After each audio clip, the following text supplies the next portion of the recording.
Соочен со темните облаци кои заради недоволните продажни резултати ја замрачија иднината на компанијата, Полстар ја менува производствената стратегија.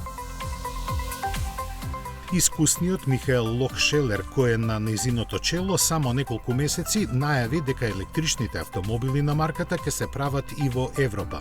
Замислата е јасна, да се избегнат царинските стапки и другите административни ограничувања за поуспешно освојување на пазарот.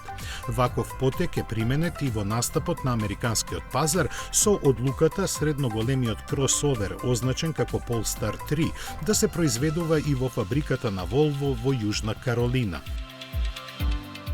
Лохшелер истовремено најави дека за локација од која ќе излегува идниот Polestar 7 се разгледуваат Франција и Германија, без да прецизира во детали.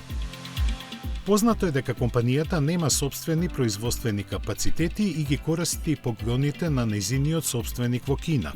Токму за таа намена Гили изгради супермодерна фабрика која функционира од 2019 година, од каде произлегува Polestar 2.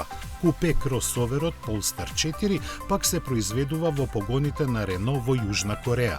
Компанијата досега ги нема објавено резултатите од своето работење за целата ланска година, туку само за првите 9 месеци. А тие не се сјајни. Има продадено 32.600 возила, што е за 20% помалку од истиот период 2023-та.